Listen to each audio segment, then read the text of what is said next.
Netcasts you love. From people you trust.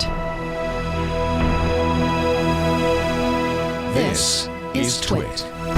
Bandwidth for Triangulation is brought to you by Cashfly at CACHEFLY.com. This is Triangulation, episode 191, recorded Monday, March 9th, 2015. Nir Eyal. Triangulation is brought to you by lynda.com, the online learning platform with over 3,000 on-demand video courses to help you strengthen your business, technology, and creative skills. For a free 10-day trial, visit lynda.com/triangulation. That's lynda.com/triangulation. And by FreshBooks, the easy-to-use invoicing software designed to help small business owners save time billing and get paid faster. Join over 5 million users running their business with ease. Try it free at freshbooks.com/triangulation. And by RingCentral, the business phone system that's in the cloud. RingCentral now integrates with Google for Work. Try RingCentral with a 30-day risk-free trial at ringcentral.com or call 800-543-9980 and use the promo code TWIT. It's time for Triangulation, the show where we get together with some of the smartest, most interesting people in technology and spend some time asking questions and talking, and your questions in the chat room are a big part of that. That's why it's a triangle, you, me, and our guest. And our guest today is great. I'm very excited. A couple of weeks ago, we had Ryan Hoover on, the founder of Product Hunt. And he said, I learned it all from, you've talked to Nir Eyal, right? And I said, no. He said, that's where I learned it all. Nir Eyal's book that he co-wrote, I think, with Ryan Hoover of Product Hunt, is called Hooked.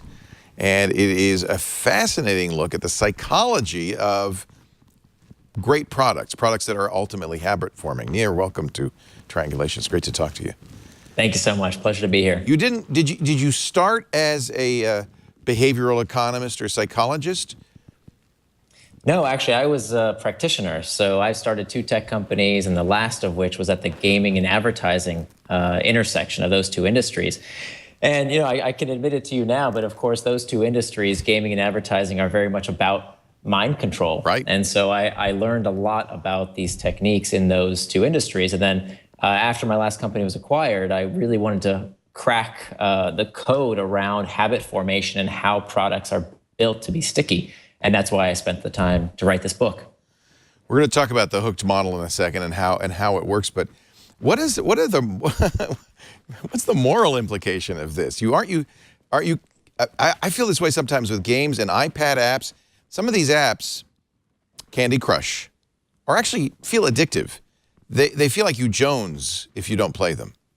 Right. So this is a phenomenon that I think a lot of people are experiencing today, and it brings up the 2 main reasons why I wrote the book. Look, there's two. The first reason I wrote this book, the number one reason, is because I wanted to help the product makers, the people out there who are not asking, man, how do we make sure that our product is not too addictive? They're asking themselves, how do I get anybody to care about my product? That's a good point. Right? That's a good point. And that's where I was, in my past 2 companies. That was constantly the challenge. How do I get anybody to come back and actually care about this thing that I've spent so much time building? That being said, I mean, that's what the book is really all about, and that's who the book is written for, is product makers. But I also do believe, I happen to agree with Paul Graham, who said that the world is becoming a potentially more addictive place. And the fact that these products are built to be engaging is not a coincidence. I mean, these products are designed to bring us back. They're designed to be habit forming. Some of them designed to be outright addictive. I feel like when I play Simpsons Tapped Out, I'm in a Skinner box. You are. Thanks. Not too different.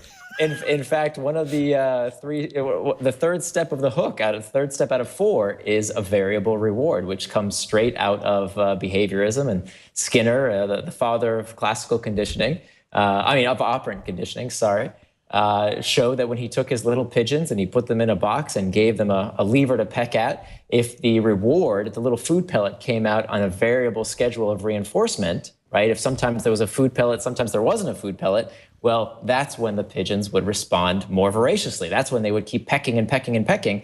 And of course, that's what we see in all sorts of tech products. Well, it's what we see in Vegas at a slot machine. Right. It's exactly what a slot machine does. It's variable reward. Sometimes it gives you money, sometimes it doesn't. But if it gave you, if it were predictable, it wouldn't be fun.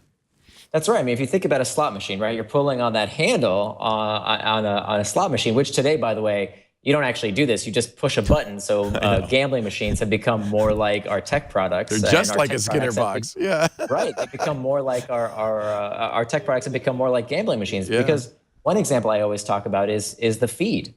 Why is it that the feed is in everything today? Do you notice that everything has a feed? You know, Instagram in the early days didn't have a feed, then it did have a feed, and that's when it really started taking off. And of course, Facebook and Twitter. You mean RSS? What do you mean by feed? Right. So on Facebook, it's a news feed. On Twitter, it's your stream. Right. Everything has this scrolling mechanism. Why is that? Because it's about the variable hunt for information. What I call rewards of the hunt. And so these variable rewards around information rewards are very much like pulling on a slot machine. Scrolling and scrolling and scrolling is very similar to pulling on a slot machine. Okay, but you dodged my first question, which is, what is the ethics of this? Right. So this is something I think about a lot. In fact, the book has a whole chapter called The Morality of Manipulation. Yeah. And, you know, as I mentioned, the vast majority of people I work with are not worried about over-engaging users. They have the opposite problem. They have the problem of nobody really caring and engaging with the products, even when they're building healthy habits. And that's what the book is really intended to do. But in terms of the moral implications, I give product makers a two-part test.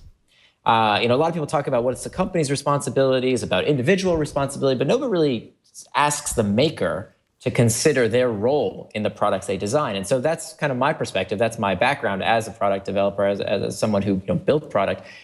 What questions should we ask ourselves? So here's my two-part test. Number one, and this is for someone, by the way, who cares about the moral implications of using these techniques. So the first question is, number one, are you building something that you believe materially improves people's lives? So this isn't a way for you to judge other people or other people to judge you. This is a way for you to assess how you should spend your limited human capital, right? How you should spend your time on Earth. Are you building something that you believe materially improves people's lives? That's question number one, but that is not good enough. Question number two is, are you the user? Why do I ask that second question? Do you know, Leo, the first rule of drug dealing? First one's free, baby. Close. No. Close. The cardinal rule. Don't use your own drugs. That's it. Never get high on your own supply. I love that song. So the reason I make this two-part test is so if there are any negative effects to the product you're building, if the thing you're building actually might hurt people, guess who's going to be the first to know about it? Right. You will be. So not only are you in a good moral position if you're building products that A, you believe materially improves people's lives, and B, you are the user, I also think you're in a really good economic position because it turns out the makers of many of the companies that I profile in the book, Facebook and Twitter and Snapchat and WhatsApp and Instagram and Pinterest, these people were what I call facilitators. They met this two-part test of building something that they believe materially improves people's lives, and they were making it for themselves. Actually, rule number one is never let anyone know how much dough you hold, but I think never get high on your own supply probably should be rule number one. So you've got your own 10 crack commandments, and we're gonna talk about those in just a little bit. This is actually, to me, completely and utterly fascinating. And you know, I think we all know that Vegas knows how to addict people and hook people, and it's a real issue, frankly, it's a societal issue.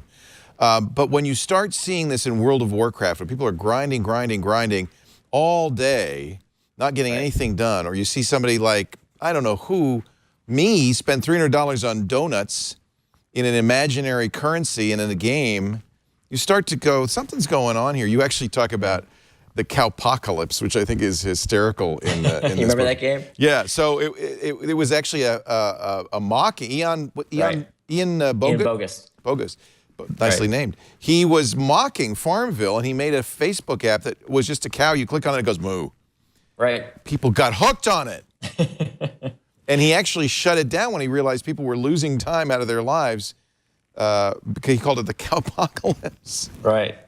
And it's, so this cow clicker game is a good example of a very basic experience that does turn out to form some compulsive behaviors. Yeah. Now, to be clear here, though, I mean, we're not, when we talk about the habit-forming nature of products or the potentially addictive nature of products, we're not using Facebook intravenously. Right? It's not it doesn't even deserve to be in the same classification as things that we call addictive, like drugs or the other behavior. Now, that being said, there are certain people who will become addicted to all sorts of things. I'm sure you've seen this show Intervention, right? Where people get addicted to sniffing glue and to nail polish. Humans are naturally addictive, aren't we? Well, it turns out that there's a certain psychographic profile for a person who has a predilection for addiction. Now, that percentage is very small. It's very, very small. Those are the people whose lives are ruined by their compulsive behaviors. Right. So, but just because there's a small percentage of people who succumb to addiction does not mean that companies don't have a responsibility to do something. So I wrote several articles about this on my blog and on TechCrunch about how I believe that companies who are making potentially habit-forming, if not full-fledged addictive products, need to have what I call a use and abuse policy. I think companies should have some kind of number that says that using it beyond that degree is too much, right? Some kind of number that says, you know what, if you've been on this game for 40 hours this week, that might be too much. Yeah. And so for that small percentage of the population, now that companies know, right, this is, as you said, addiction has been around for a very, very long time. The difference is that if you were an alcohol distiller, for example, you could throw up your hands and say, well, we don't know who the alcoholics are. How are we supposed to know who's abusing our product? Right. But the beauty of interactive products that are collecting data about us, right? The upside of all this intrusion on our behaviors is that they know. So for the first time, these companies that are making potentially addictive products could do something if they so choose, right? So companies like Stack Overflow actually already has a policy in place that if you use Stack Overflow more than I think it's 20 hours a week, you can't earn any more points. You can't earn any more upvotes. It's a programmer's forum. It's a wonderful place, and I could easily use it for more than 20 hours a week. Right, but Jeff Atwood, when he, one of the co-founders of Stack Overflow, he wanted Stack Overflow to be something that enhances your life, as opposed to something that becomes your life. You actually and so he put in these breakers. You have a manipulation matrix in the book. Right. You could be a dealer, a peddler, a facilitator, or an entertainer. Right. Right. Entertainers are maybe addictive, but don't improve people's lives. Dealers are addictive, and don't improve people's lives. But you want to be a facilitator? Is that the goal? Right. It's whether you use it and you believe you materially improves people's lives. So that doesn't mean you can't make money. Right? Dealers can make money, entertainers can make money, facilitators can, everybody can make money and can make a business. The question is, do you ask, well, what are the moral implications for someone building the technology? How do I decide what I spend my time building? And that's, I think, a pretty good test. I love it, and I'm glad you have that test. Although, I should point out, I mean, thank God we have beer and wine in the world. Yes, those are addictive and they can destroy lives and do, but at the same time, they really enhance people's lives as well. And I wouldn't want I'll drink to that. Yeah, I'll drink to that. I wouldn't want that to go away. So it's a question of, I love this, and I think that's a really important point. It's why I brought it up right at the beginning. But we're going to talk some more. Nir Eyal is here, hooked. Let's find out, because this is really the meat of the matter. How can you hook somebody and get rich beyond your wildest dreams? That's next. No. Well, maybe. But first, a word from lynda.com.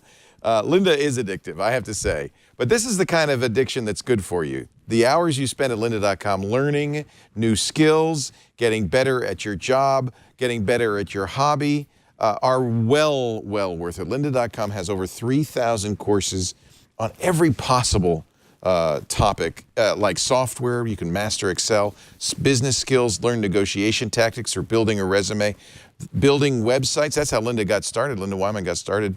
How to quickly expand your customer base using innovative marketing techniques. That's growth hacking, kind of a little bit like what we're talking about here. I know Ryan Hoover's a big growth hacker. The foundations of design research. This is a fascinating one. Highly recommend. Design is fascinating to me because I have no taste. So, but I want to learn more. How do you learn more? I'll tell you how you learn more. Lynda.com. It's for problem solvers. It's for the curious. It's for people who want to make things happen. And I want you to try it right now, absolutely free. Here's the deal. Go to lynda.com/triangulation. That's LYNDA.com. And sign up. You're going to get 10 days unlimited access to the site. So you can see what courses are there. You could take a course or 2 or 3. You'll be watching and learning from not only great teachers, but experts in the field. So when Bert Monroy teaches you Photoshop, for instance, you're learning from the guy. Same thing for all of this, for photography. Many of my best friends are teachers at lynda.com. These guys and gals know their stuff. And as somebody who wants to become better at photography, I love the Lightroom courses. I love the Photoshop courses. I love the photography courses. They're inspiring. They're informative. You can download the tutorials, watch them on the go. They have access to iOS and Android devices through their lynda.com app. They have course transcriptions, so you can easily find the part you're looking for. I love it. If you want to become an expert, if you want to just have more fun at your hobby, if you want a better job, Lynda, Lynda.com. And if you go to lynda.com/triangulation, you can try it free for 10 days. The run of the place, including all the new courses, because there's new ones every week. What is that, making a Valentine? Aw, creating a Valentine card. That's Bert Monroy. Look at that. Use Photoshop to create a perfect Valentine for your lover. That's sweet. Lynda.com/triangulation. Nir Eyal is our guest. He is the author of Hooked. And we've flattened that whole thing about it's irresponsible to take advantage of these techniques because you're manipulating people, but so is a chef making a wonderful meal. You're trying to please and entertain. But let's talk about the model, because you have a model for how to do this in a kind of rigorous fashion. Did you come up with this in your own experience, Neil, or Nir? I'm going to call you Neil. Nir? Okay. I'm not going to call you Neil, but I will. I'm going to try not to. Or was this something that you studied? How did you come up with this model? Yeah, so I at my last company, I saw all kinds of companies come and go. We were catering to the gaming industry and to the advertising industry. So I saw experiments. I saw companies come and go, and I wanted to figure out why some became sticky and why some flopped. And I saw that a lot of techniques were used, but there wasn't really a playbook for how to use them. That's, to my surprise, there weren't a lot of psychologists around saying, oh, we should use this heuristic or we should use this tendency. People just kind of did what they had done before that worked or what their competition was doing that seemed to be working. So I really wanted to establish a playbook. So after my last company was acquired, I spent a lot of time at the Stanford Library and I did a lot of research looking through a lot of boring psychology research that I happen to enjoy reading. All around what could business people, what could product makers learn from consumer psychology? Because it turns out there's all kinds of tendencies that humans, that drive human behavior in ways that they may not be able to articulate, right? So it's not just about listening to customers and hearing what they have to say to you. That's important. But it turns out there's so much that customers can't tell you that still drives their behavior. So I wanted to create this very distilled, very simple model that really packs a punch. That if you're building a product that requires a habit, you need people to come back time and time again on their own, just like the companies we talked about earlier, Facebook and Twitter and Instagram and Snapchat. These companies would go out of business if people didn't come back on their own. If they had to pay an ad to drive traffic, they couldn't afford that, right? They'd go out of business. So this book is really written for people who are building products that require what I call unprompted user engagement. Not that you couldn't learn from this even if you're not creating a product that needs a habit. There's still a lot to be learned from consumer psychology. But this 4-step model that I describe in the book is at the heart of habit-forming products. Well, I'm a perfect guinea pig because here I am, a founder, 10 years now. I guess we're not a startup anymore. But absolutely, the whole key to success and this is true for any broadcast medium, is to get people to come back, to watch every week. We tune in and live. But like most founders, I wasn't thinking psychologically. I was just kind of doing it. I'm sure Mark Zuckerberg, who's a very smart guy, by now he knows everything you're talking about. But when he started it, it just was kind of, there's a feedback loop because you try something like the news feed. In fact, as I remember, there was some debate about whether to do the news feed at all. Once they did it, It was huge instantly. That's right. So there is you might try stuff by accident and there's a feedback loop. That's right. And so many of the products that I profile in the book were not built with the hook in mind. Many people kind of stumbled into the hook or found what was working and then replicated it. But now companies we find, you mentioned Ryan Hoover's Product Hunt, happens to be, we worked together on the book. And then the next thing that Ryan did after we worked on the book together was to start a company that has a fantastic hook embedded into it. Now the student becomes the master. But the nice thing is the master got to invest in the company. So I'm pretty happy with that. How nice for you. That's great. Yeah, and what's great about Ryan is engaging, obviously smart, but he doesn't come across as an evil genius plotting to take over the world. But he wanted to make a sticky product. Right. So, and let me just be clear that the goal of the book is to help people build products that create healthy habits. Yes. That too much of these techniques have been confined to the gaming industry or to advertisers. And I think that should change. I think that there's a lot of products that really help people live happier, healthier, more connected, more productive lives. The problem is that nobody uses the product because it's not built to be habit forming. And so that's the number one reason I wrote this book. I want to help makers make the right things sooner. And I think that today we were all watching the Apple event, and I'm going to get to this. And Apple has consciously or unconsciously come up with they've done something very well, and they've made something very sticky. And I think the watch is going to be the ultimate in sticky products. But I want to get to that later. But let's first learn the model. So step one in the model is a trigger. Right. So let's start with the end goal in mind. What do habit-forming products ultimately want to create? Habit-forming products ultimately want to create an association with an internal trigger. An internal trigger is something that tells you what to do next, but the information for what to do is stored in the user's mind. So, for example, when I'm in a certain situation, a certain routine, a certain place, around certain people, and most frequently, when I experience a particular emotion, these products tell me what to, or I have an association in my mind to use these products. So for example, I'm feeling lonely, I check Facebook. I'm bored, I check YouTube. I'm uncertain, I instantly Google it without conscious thought, right? I just do those behaviors. And so that's the ultimate goal, is to create these associations. To get there, products have to start with what's called an external trigger. An external trigger is something that tells the user what to do, but with some kind of explicit information. Click here, buy now, play this video, whatever it might be, some simple call to action that tells the user what to do next. So for example, let's take Facebook. When you get a notification that says that your friend just did something, there's this call to action to open the app, which brings me to the second step of the hook, is the action phase. The action phase is what the user does in anticipation of a reward. And the characteristic of this action phase is that it's incredibly simple. It's the simplest thing the user can do to get a reward, to scratch their emotional itch, so to speak. So on Pinterest, it's scrolling through the Pinterest feed. On YouTube, it's pushing the play button. These very simple actions done in anticipation of reward. Then the user gets the reward. Their itch is scratched a little bit. So for example, we were talking about the Skinner scenario of variable rewards. This is where variable rewards come into play. And so there's these three types of variable rewards: rewards of the tribe, which are around social reinforcement; rewards of the hunt, which are about the search for material possessions like money or information; and then there's rewards of the self. And these are about things that people do that have this element of variability. There's a bit of mystery, but they also feel good. So the sense of mastery, completion, competency. When you're playing a game like the Kardashian game or Angry Birds, and there's a sense of, I need to get to the next level, the next accomplishment, you're not really winning anything. Sometimes you're not even playing with other people, but there's this joy, it feels good to progress. We see this also with checking email, right? This notification that you just have to check so you can clear it out of your way. Another example of rewards of the self: mastery, completion, competency, and control.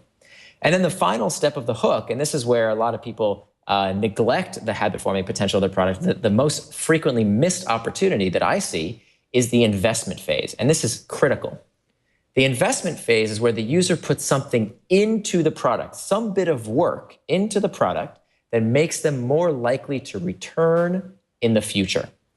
And it does this in two ways. Number one, the investment loads the next trigger. So for example, on WhatsApp, when I send someone a reply on WhatsApp, when I send someone a message, I should say, I don't get any kind of immediate reward. Nothing really happens right then and there. I don't get any points. I don't get any badges. Nothing really happens.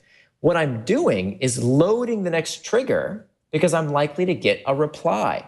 And that reply comes with an external trigger. We talked about at the very beginning, these external triggers, which bring me back through this hook once again.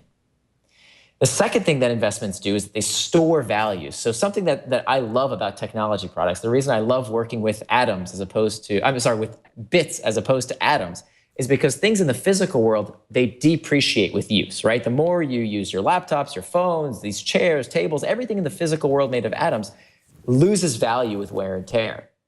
But habit-forming technologies, like ones I've been describing here, appreciate. They get better with use. And that's really important, because the more I use Facebook and Twitter and Instagram and Mint and Slack and all these products, the more I use them, they become more valuable. And that makes me more likely to return in the future. I store value in them with my investments.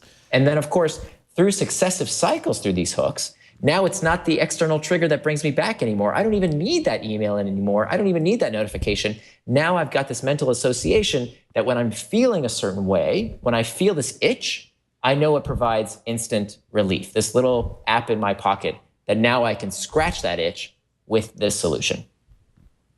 So trigger, action, variable reward, and investment. And with the variable reward, you could talk about brain chemistry. Is there a brain chemistry hook for this whole process?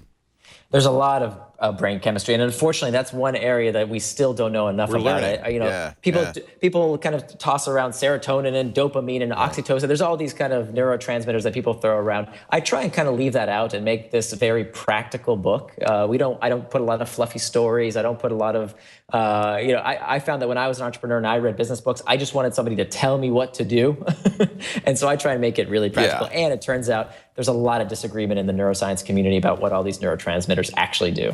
You got to get somebody on Facebook and put a functional MRI on them and watch how the brain changes as they do all of these steps in it. One thing I am noticing, though, is that there is a burnout factor.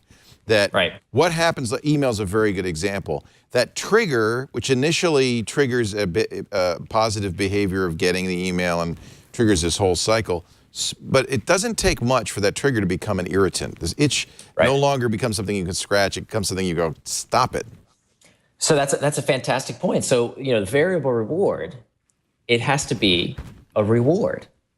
So if you're getting variably punished, as Skinner observed, what do? You stop using the product, right? If you give someone a variable punishment as opposed to a variable reward, you stop using that product altogether. And so that's what we find not only with email, when it becomes, oh my God, I'm never going to be able to dig out of this hole, right? People declare email bankruptcy, but we also see it, interestingly enough, speaking of the Apple Watch earlier and the big announcements today, we see this with all sorts of fitness products. With these products that tell us, hey, you still didn't watch your 10,000 steps, fatso. Yeah. That's not a variable reward. No. That's why 6 months after most people get these products, they start using these fitness bands. 50% of people who wear these fitness products throw them away after 6 months because they don't provide a variable reward. They provide a variable punishment, and that is something to definitely look out for. Boy, that's me right there. I've tried every fitness device known to man. And exactly that. It quickly goes from a reward to punishment. Right. So you ditch it altogether. Wow. I'm learning. The one thing that happens when you start reading books like this and you start thinking about this stuff is you realize that your behavior is you think you're rational, and no. It's all triggers and rewards and scratching. But that's a real reason why, a big reason why I wrote this book, is because I wanted to expose these techniques. I've gotten this feedback quite a bit of, are you teaching people how to make the bomb here? Or, why do you want to teach people about these techniques? Well, look, I do believe the world is becoming a more addictive place, that what differentiates how productive you are, how much you contribute to society, in large part, it used to be the information you knew. Like, remember when you applied to college, when I applied to college, they would send us these brochures, and one college would say, we have 50,000 books, and then another company would, well, we have 60,000 books, as if anybody cares anymore, right? Information, we have too much information. We're drowning in information. I think what differentiates your work product today is your ability to focus, right? Attention has become a scarce resource. It's no longer information. And so part about gaining control of our attention and making sure that we can stay focused is understanding how these products work, is understanding why these products are so engaging, so we can do something about it. Oh, I love that. And again, a reason we started with this whole notion of manipulation and so forth is to really understand that what this is about is creating something that adds value to people's lives, but doing it in a responsible way, although I'm sure there are those who would do it irresponsibly as well. But we will urge them to do the right thing. Right. Well, I think that's the two sides of the story, is that for the most part, the people who are reading this book are using these tactics for good. I think there's applications in education and healthcare and these products that we talked about before. I'm not anti-Facebook. I love Facebook. I love Twitter. These products are wonderful. And it's not like habit-forming products haven't existed for a very long time. I mean, don't get me started on spectator sports. Right. I love it. How people say, oh, Facebook is so addictive and games are so addictive. And, these kids should be spending their time on something productive, like watching a football game. Right, as if that's suddenly, morally okay to be a fanatic around a spectator sport, but playing a video game, no, that's right. Not productive use of time at all. So, a lot of these things are entertainment. They bring us closer together. They give us something to fight for, to cheer for, and to have fun around, and that's perfectly fine, as long as I think your company has a strategy to deal with the addicts, to deal with people who have a psychographic profile for addiction, as we talked about before, having these use and abuse policies. I think for the most part, these products are very good. Now, where people go too far with them, where they become bad habits, I think that falls into the realm of personal responsibility and figuring out how we can make sure that we control the use of our technology as opposed to our technology controlling us. We're talking with Nir Eyal. His book, Hooked, is really worth reading. It's a fun read because it's fascinating to learn about yourself. And there's so much interesting stuff. And also, towards the end, a chapter about the opportunities. And there are some great opportunities out there. But I want to talk, we're going to talk about Apple because I want to talk about the Apple Watch and how this applies to that in just a second. But first, a word from our friends at FreshBooks. I'll tell you where there's a reward punishment cycle. When you're a freelancer or a small business and you got to do your invoices, right? The trigger is January 31st, the itch is I need to get paid, and the variable reward is I don't know what's going to happen. I might get paid, I might not. FreshBooks takes the sting out of it all by making it easy to send out those invoices.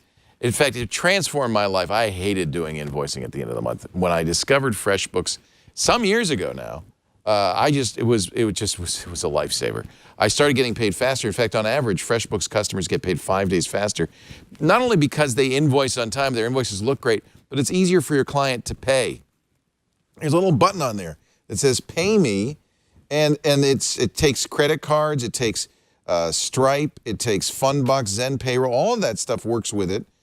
They've got apps for Android and iOS too, which makes it easier for you to send out those bills. And if you got somebody, if your variable reward is getting to be a variable punishment, you got somebody who's not paying you, FreshBooks even says that automated reminder saying, hey, you might want to pay that bill.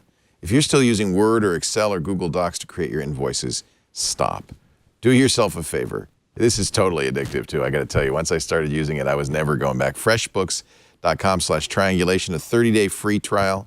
FreshBooks.com/triangulation. Now, I was working in Canada as well as the U.S. The multi-currency feature of this was great. They handle all the currencies. You can bill in any currency. They do it all, transaction, the conversion automatically. If you have to do time and hours, lovely. You see, you've got an app. You press the button when you start. You press the button when you stop. The hours are automatically logged and put into your invoice automatically. If you have to file for expenses, it's marvelous. You take photos of your receipts right from your phone, put the details in FreshBooks, it's automatically added to the bill, the invoice. Reports couldn't be easier. Your accountant will love it come tax time. FreshBooks customers spend on average 2 days less a month on paperwork. 2 days you get back. And I don't know what this has to do with anything, but the study also showed FreshBooks customers double their revenue in the first 24 months. I guess it means you're just smart. You're doing a great job, and FreshBooks makes it easy to get paid. I love it. They've got an open API. Developers can integrate with the FreshBooks platform. That's why there's so many great tools that you can use with FreshBooks. It is built for a growing business. I want you to try it. 30 days free right now. If you do invoicing, join the 5 million users who are running their business with ease now at freshbooks.com/triangulation. It's interesting, Nir, because almost all of our advertisers have free trials. And I think that has something to do with it too. You got to get somebody to try it before they can get into this hooked cycle. Right. So Onboarding is its own challenge. It's part of what I call the growth phase. There's kind of these three critical parts to every business. So when I'm doing my angel investing or when I'm looking at a potential client to work with, I kind of look for these three things of growth, engagement, and monetization. I call it the GEM framework, right? GEM, growth, engagement, monetization. And onboarding is something that falls into the growth category. And these free trials do an amazing job because what you're doing when you ask someone to try a product for free is that you're getting them to invest in the product. And then, of course, FreshBooks, I think, is a great example of this. If you start putting in your payment details and your bank information and you create a custom invoice, what you've done is to invest in the product. Dan Ariely calls this the Ikea effect. That if you've ever gone to buy furniture at Ikea, you built this table, even though it's a pretty crappy table, you built it. You put your effort, your labor into it. And it turns out that people become irrationally connected to these things they put labor into. And we see the same exact heuristic occurring online, that when you add digital information to something, when you put data into something, it becomes more valuable to you. And of course, it becomes stickier. Yeah. Dan wrote, of course, Predictably Irrational. We've had him on the show. He and the Freakonomics guys have done a lot to kind of expose this seemingly irrational behavior as actually, in some cases, perfectly rational. I remember in his book Hardball, which is a great book about politics, Chris Matthews said, counterintuitive, but every great politician knows this. The way you get somebody to be on your team is you not do them a favor, you get them to do you a favor. Right. Ask them to invest in you. That's the Benjamin Franklin principle, right? Yeah. You do me a favor, now you're invested in me.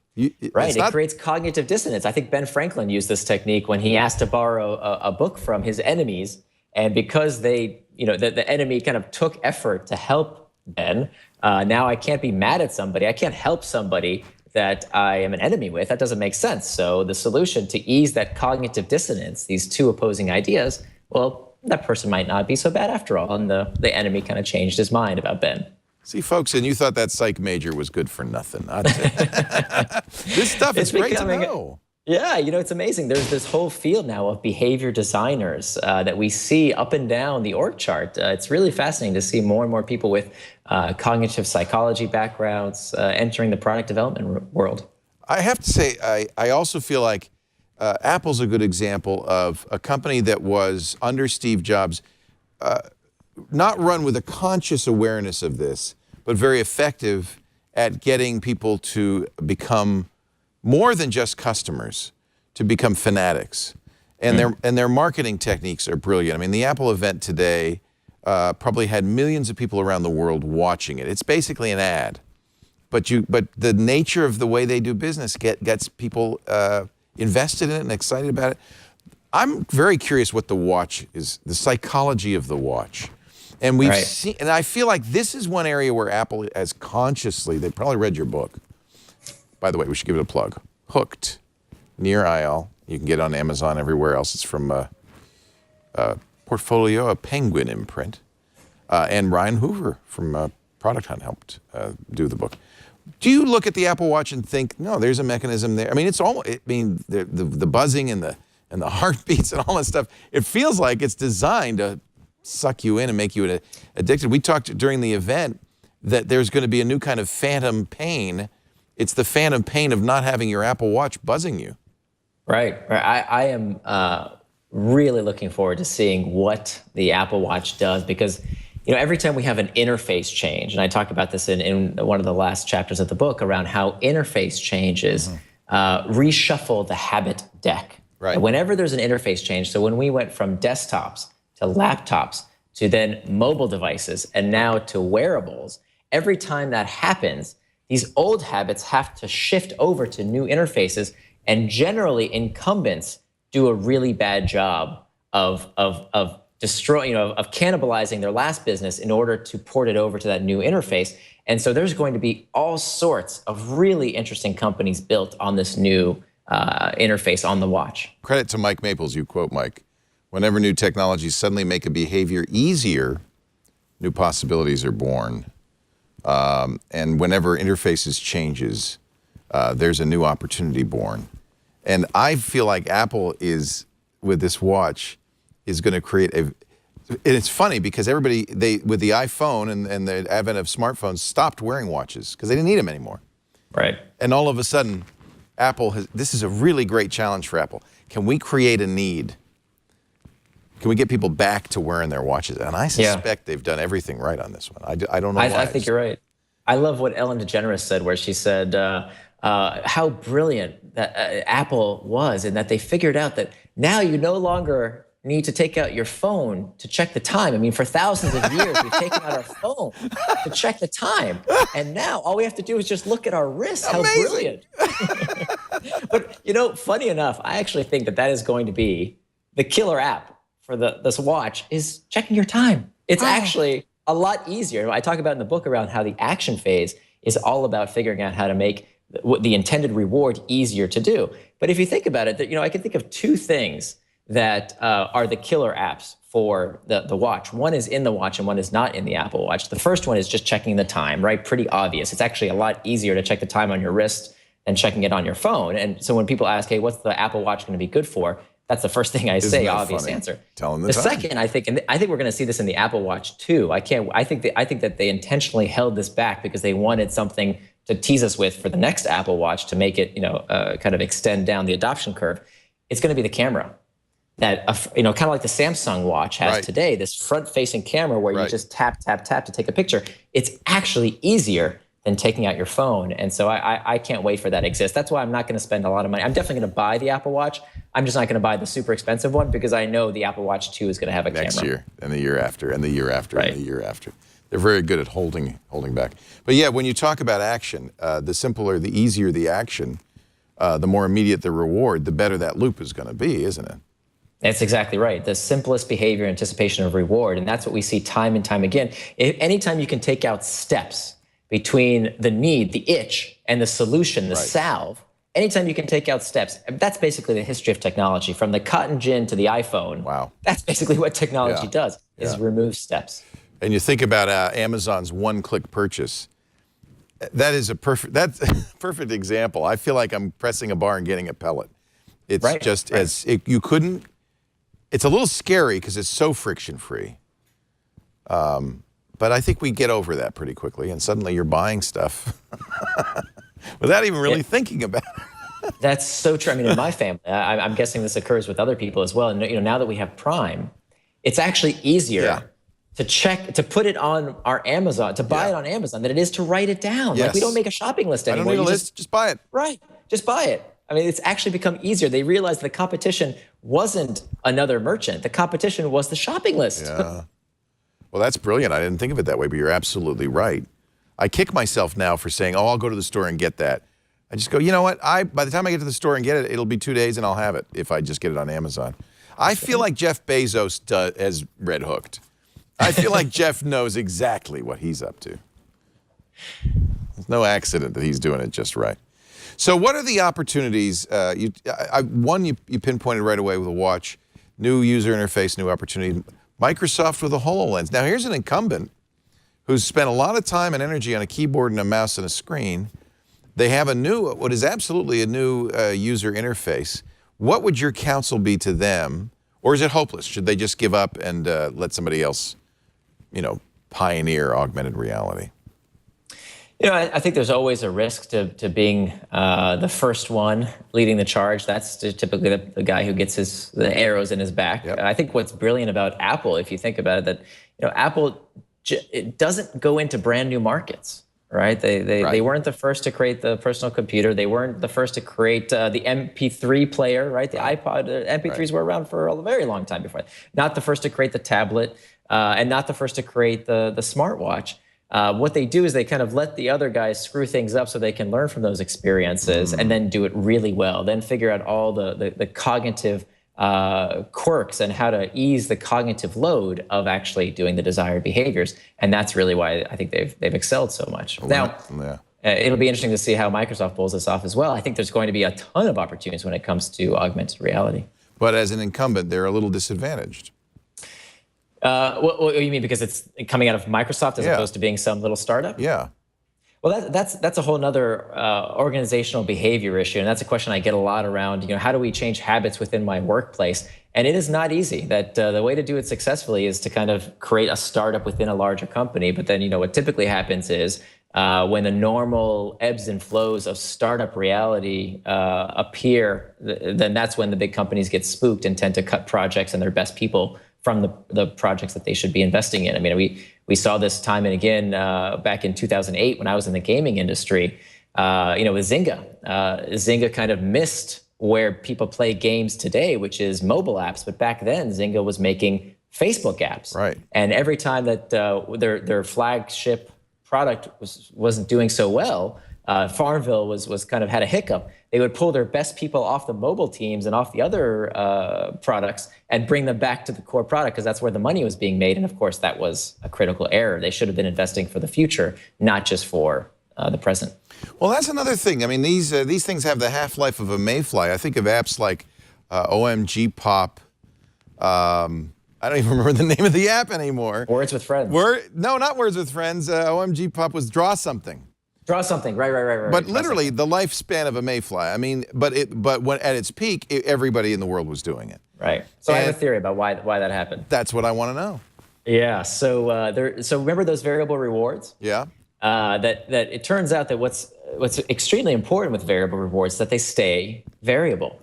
So what we see is that there's two types of variability. There's what I call finite variability and infinite variability.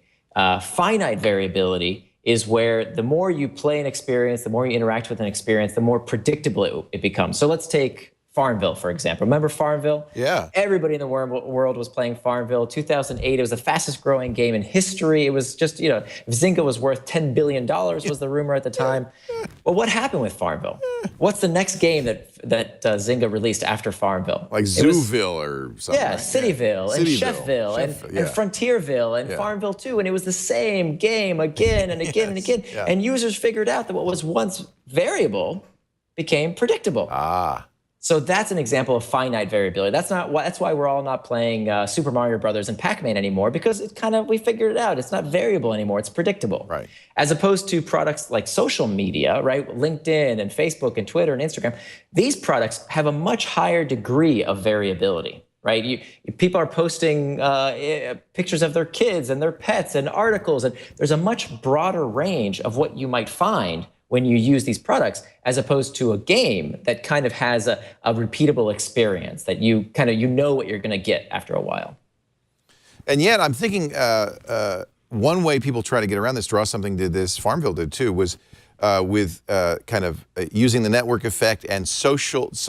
I can't remember what the term was. Somebody coined the term kind of a social responsibility. You can't leave Farmville because your mom expects you to clean her farm from time to time. This kind of burden, which at first locked people in. You have to be careful about locking people in, don't you? They resent it. Right.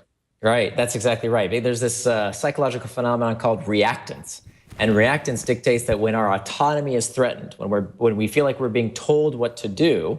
So if you've ever had your boss micromanage you, if you've ever felt that feeling of don't tell me what to do, you rebel. And this is, by the way, a big challenge that I think a lot of health products in the tech space have, is that many times they're have-to behaviors. They're not want-to behaviors. Right. And that's a big problem. I think, looking at some of the different healthcare products that are coming out for the watch interface, and I think a reason why, by and large, they failed to date, many of these health products, is because we feel like our autonomy is threatened. We're bossed around. We're told what to do. Nobody told us to use Facebook. Nobody told us to use Instagram. They're fun to use. We want to use them. And that's a critical feature of these products. As I mentioned, I have a drawer full of these fitness bands, unused now. Every one of them.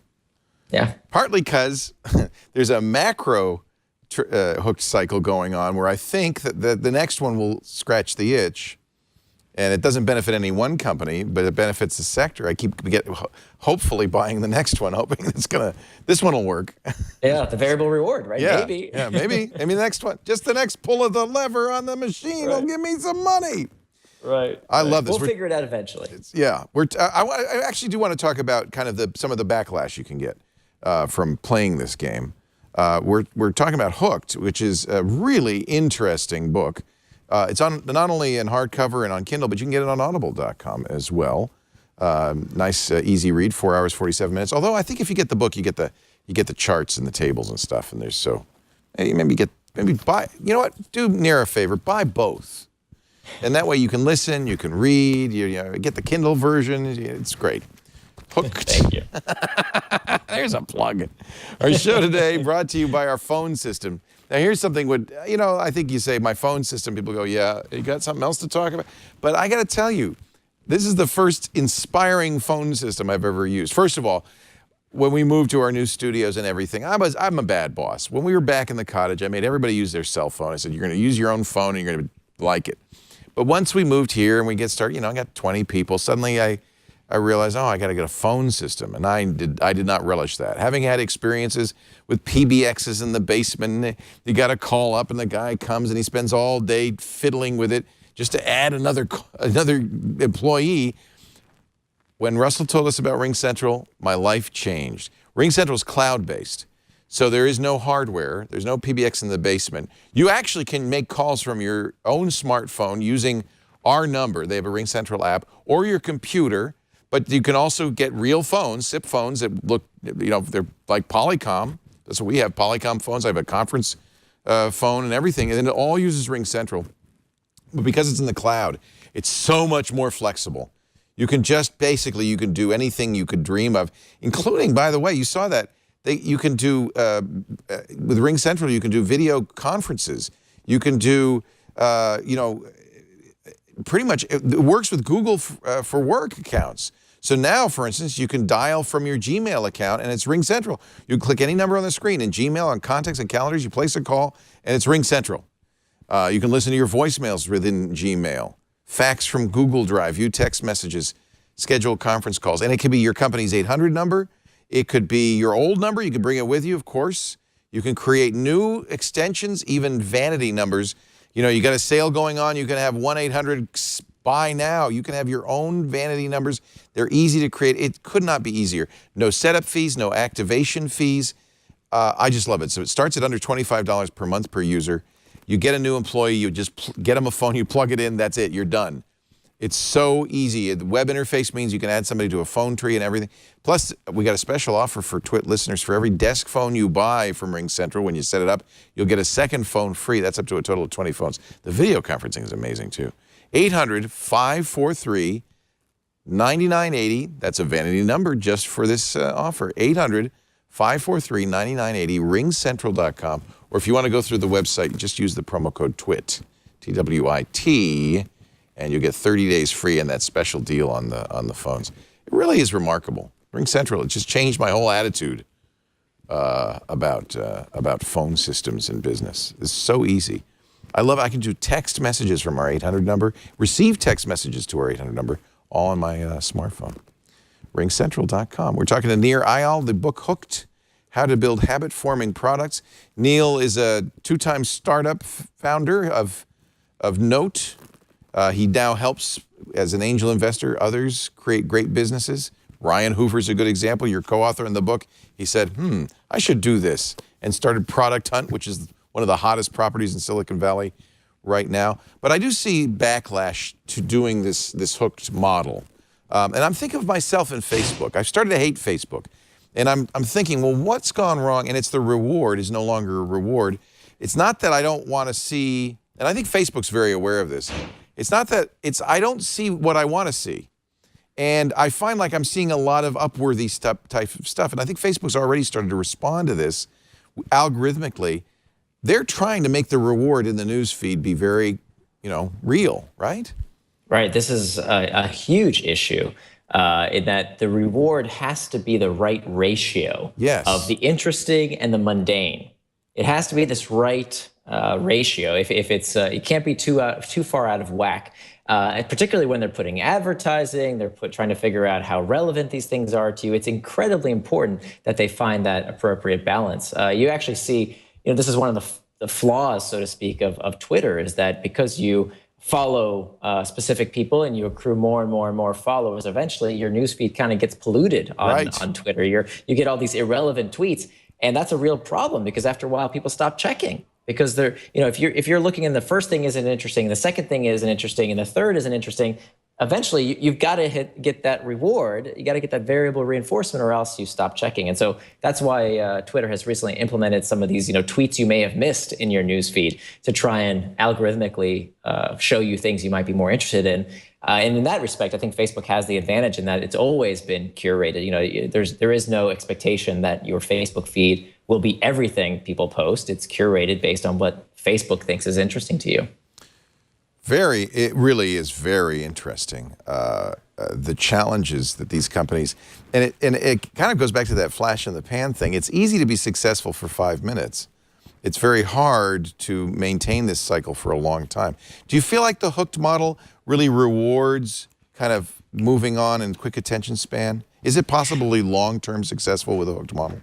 Right. So I think it certainly is. I mean, we see these companies that have crazy growth and then no retention. And we know what we call these businesses, right? These companies are called leaky buckets, where they figure out some viral channel. Everybody in the Valley wants growth, viral. But it turns out that virality and growth without engagement is worthless because you have to keep people around. So what we find is that habits are a tremendous competitive advantage. It gives us more pricing flexibility. It supercharges growth, right? The kind of products that people use repeatedly, they use frequently, are the kind of products that they invite others to. You have to have engagement in order to have that hockey stick growth. And of course, habits erect barriers to entry. That if you think about once somebody is first to mind, when there's a first to mind solution, and there's a company that fits that need, it's very difficult for the competition to come in and swoop that customer away. I mean, think about what a hard time Bing has had taking on Google, right? It turns out that even though, when I do when I do a workshop or I do a talk and I ask people to raise their hands and say, hey, who's searched with Google versus who's searched with Bing in the past 24 hours? It's almost everybody in the room has searched with Google and almost nobody in the room has searched with Bing. Well, is that because Google's so much better? Right? Is it just such a superior product? Well, not really. It turns out that in head-to-head comparisons, when you strip out the branding and people can't tell the difference of whose product they're looking at when they look at the search results, it's about a 50-50 split. That people have a preference split of about 50-50. But of course, we don't even give them a chance. We don't even check to see if there's a better solution, if Bing is actually better, because we already have a habit with Google. And so we don't even try. And that's why, unfortunately, when it comes to many tech products, it's not the best product that wins. Oh, that is not, there's no rule true. that says the best product has to win. Many times it's the stickiest product that wins. That's interesting, because I've always wondered this, and anybody who's observed tech, I've been doing it for decades, it's not the first product, as you said, arrows in the back, and rarely it's the best technically. And I've always wondered, is it marketing? So I think you nailed it. I think it's probably inadvertent in a lot of cases, it's stickiness. Right. That's especially when you talk about products that have a network effect at their core. That when you think about some of the early social networks, like why did Friendster, MySpace fall apart or Friendster? Weren't they sticky? No. Well, it's a great question. If you look at the case study of how Facebook got as big as they are, and how they were clearly not first, just as Google wasn't the first search engine. How did they wrestle away what was habit forming from others? Well, it turns out that there's 3 ways to steal someone else's habit, right? To take away a customer's habit from your competition. The first way is to make people cycle through the hook faster. So we talked earlier about making the action easier to do, right? Making some behavior easier to do. Yeah. And that's this velocity, how quickly you can go through these 4 steps of trigger, action, reward, and investment. If you can go through those 4 steps faster than the competition, you have a chance of taking away that habit. The next way is to increase the frequency of passing through the habit. So the first way is velocity through the habit. The second way is how frequently throughout the user's day, how frequently they go through the habit or the hook. So for example, when there's an interface change, like we talked about before, that's where the habit deck gets reshuffled, because now the fact that I can access a technology with this thing as opposed to my desktop or my laptop means I can access it more frequently throughout the day. And so that's a crack. That's an opportunity where somebody new can take on an incumbent. And then finally, the last way is when the reward is more rewarding. And that's actually brings me back to Facebook. We talked, Facebook used some of these reasons to become the dominant social network. They also had phenomenal growth that kind of left MySpace and Friendster in the dust because they figured out a lot of very interesting things about contact imports we can get into later. But one of the things that's keeping Zuckerberg up at night today is around these products that are stealing his habits by making the reward more rewarding, namely Snapchat.